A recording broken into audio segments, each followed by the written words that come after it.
The invitation to Sunday brunch came via text from my mother. Your sister has exciting news. Please be there. 11 a.m. Don't be late. No, please come if you can. No, would love to see you. Just an order as usual. Because when my younger sister Melissa had news, the world was expected to stop and pay attention. I arrived at 10:55, still in my scrubs. I'd worked a double shift at the hospital and hadn't had time to change. The moment I walked through the door, Melissa's eyes raked over me with barely concealed disdain. Really, Sophie? You couldn't put on real clothes. I came straight from work. I set down the pastries I'd grabbed from the bakery near the hospital. I had back-to-back surgeries until an hour ago. She turned away, dismissive. Well, try not to talk about blood and guts at brunch.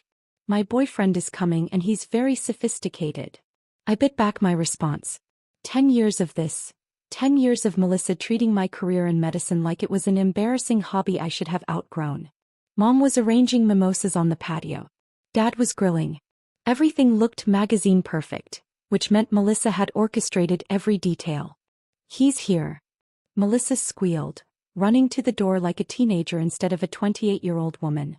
The man who walked in was tall, probably mid-30s, with an easy smile and confident posture. Well-dressed in casual weekend wear that probably cost more than my monthly student loan payment. Everyone, this is Owen. Melissa clung to his arm like a lifeline. Owen Bradford. He shook hands with my father, kissed my mother's cheek with practiced charm and then turned to me. His smile froze. I watched confusion ripple across his face, eyes widening slightly, a small crease forming between his eyebrows. He was staring at me like he'd seen a ghost. And this is my older sister, Sophie, Melissa said, her voice cooling several degrees. She works at the hospital. Sophie. Owen's handshake was mechanical, distracted. His eyes never left my face. Nice to meet you. You too. There was something in his expression I couldn't place. Recognition. But I'd never seen this man before in my life. I would have remembered. We moved to the patio where Mom had created an Instagram-worthy spread. Melissa positioned Owen at the head of the table with herself beside him, holding court like visiting royalty. I ended up at the other end closest to the kitchen. My usual spot. Owen works in pharmaceutical development, Melissa announced. VP of Clinical Operations at Meridian Pharma. That's impressive, Dad said. It's challenging work, Owen replied, though his attention kept drifting to me. We're developing some groundbreaking treatments. Owen's been telling me all about the medical field, Melissa said, shooting me a pointed look. It's fascinating when someone who actually understands it explains things properly. I took a sip of my mimosa instead of responding. What do you do at the hospital, Sophie? Owen asked. I'm a surgeon. The words landed like stones in water. Ripples of silence spread across the table. She assists surgeons, Melissa corrected quickly. Like a nurse, basically. Some of us actually have careers, though. Not everyone can handle the stress of real responsibility. Owen's head snapped toward Melissa, then back to me. That confused look intensified. What kind of surgery? He asked, ignoring Melissa entirely. Cardiothoracic. I specialize in valve replacements and congenital defect repairs. Owen went very still. His hand slowly moved to his jacket pocket, pulling out his phone. I watched his thumb move across the screen, quick and purposeful. The blood drained from his face. You're Dr. Sophie Reeves, he said, his voice barely above a whisper. My stomach dropped. Yes. You're the Dr. Sophie Reeves. He stared at his phone, then at me, then at Melissa. Chief of Cardiothoracic Surgery at Presbyterian. You pioneered the minimally invasive technique for mitral valve repair in pediatric patients. The patio went silent except for the sound of sparrows in the garden. Yes, that's my research, I said quietly. Owen's hands were shaking. You presented at the International Conference on Pediatric Cardiology last year. Your technique has reduced recovery time by 60%. You've saved hundreds of children's lives. Mom's mimosa glass slipped, splashing on the table. Dad had gone completely still.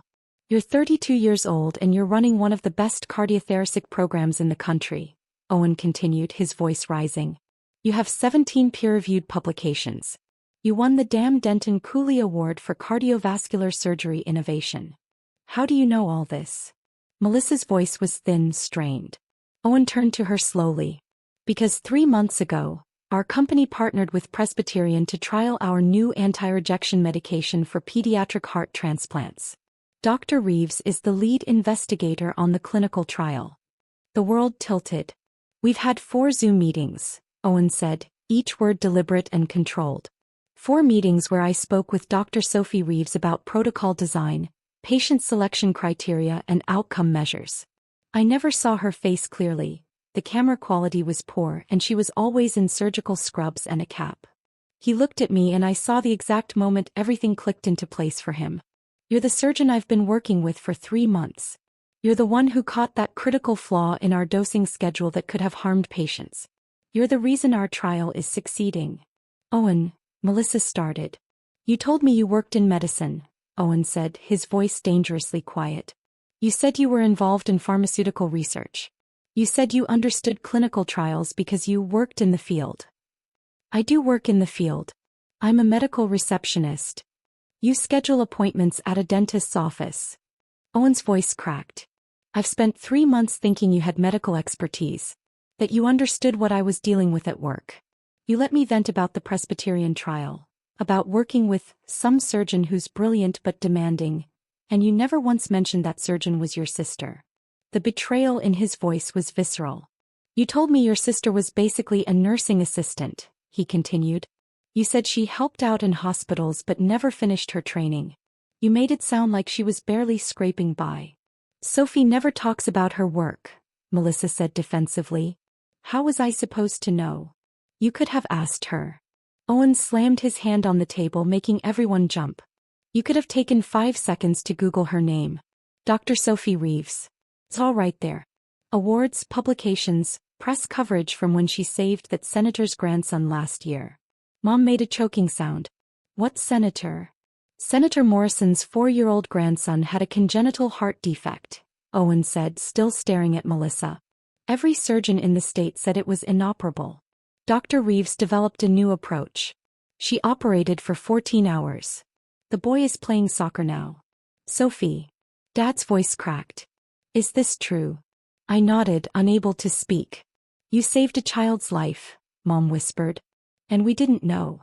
I told you, I said quietly. I told you about the Morrison case. You said, that's nice, dear, and then asked Melissa about her new boyfriend. The silence that followed was suffocating. Owen stood, his movements sharp and controlled. I need to leave. Owen, please. Melissa grabbed his arm. This is just a misunderstanding. Sophie never corrects me when I talk about her job. Because you don't let her talk. His voice echoed across the patio. I've been here for 20 minutes and you've interrupted her 3 times. You diminished her career, mocked her scrubs, and made sure everyone knew you thought she was beneath you. That's not fair. You know what's not fair? Owen pulled his arm away. I told you about the stress of working on the Presbyterian trial. About how much pressure I was under. About how this surgeon I was working with had impossibly high standards and I was terrified of letting her down. He looked at me and I saw something that made my chest ache. Respect mixed with horror. You comforted me, he said to Melissa. You told me I was brilliant and the surgeon was probably just difficult. You made me feel better about being intimidated by your own sister's expertise. I didn't know it was her. You could have asked. Owen's composure finally shattered. You've spent our entire relationship lying about who you are. Who your family is. What you do. I told you I admired people in medicine because they save lives. You let me believe you were one of them. I am in medicine. I work in a medical office. You schedule teeth cleanings, Melissa. His voice was flat. There's nothing wrong with that job. But it's not clinical research. It's not surgery. It's not saving children's lives. And instead of being proud of your sister who does those things, you've spent God knows how long making sure no one knew how incredible she is. He turned to me. Dr. Reeves, I apologize. For not recognizing you. For dating someone who could treat you this way. For every complaint I made about working with you when you were just holding me to appropriate standards. You don't need to apologize, I managed. I do though. He pulled out his phone again, typing quickly. I'm sending you my personal number. Our next trial meeting is Tuesday. I'd like to buy you coffee beforehand. Not as colleagues, as an apology. Oh, and what about us? Melissa's voice was desperate. He looked at her for a long moment. There is no us. There never really was. The woman I thought I was dating doesn't exist. You created her out of lies and stolen credibility. I love you. You love the idea of dating someone successful. Someone who would be impressed by a connection to medicine. He shook his head. But you couldn't even be proud of your sister's real accomplishments. That tells me everything I need to know about your character. He left without another word. Melissa ran after him, but we heard the car door close, the engine start, the sound of gravel under tires. When she came back, her makeup was destroyed, her eyes wild with rage and grief. This is your fault, she hissed at me. You couldn't just play along. You had to show off. Melissa Ann. Dad's voice cut through her tirade. Stop talking. She froze.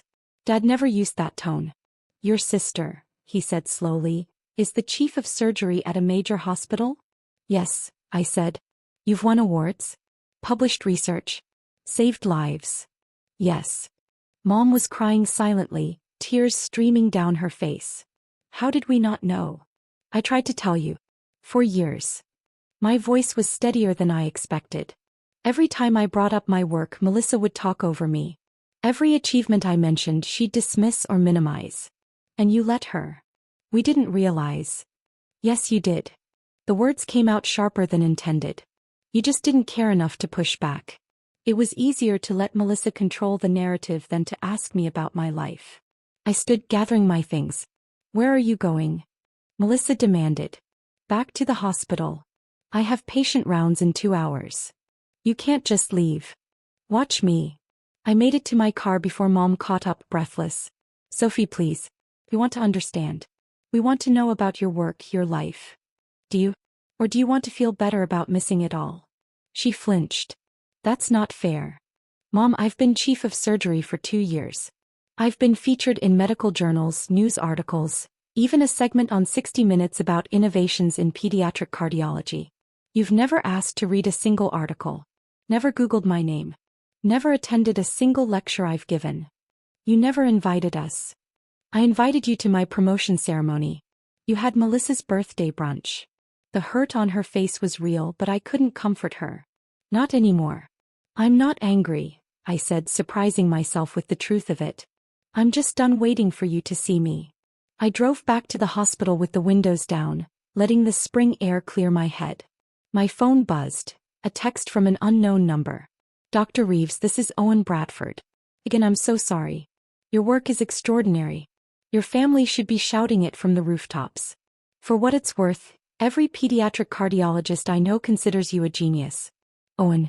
I smiled, saving the number. Another text came through, this one from Melissa. You ruined my life. I hope you're happy. I deleted it without responding. Then I pulled up my calendar. Tuesday, trial meeting with Owen. Thursday, surgery on a 6-year-old with a ventricular septal defect. Friday, lecture at the medical school. My family didn't know who I was. But my patients did. My colleagues did. The medical community did. And that was enough. More than enough.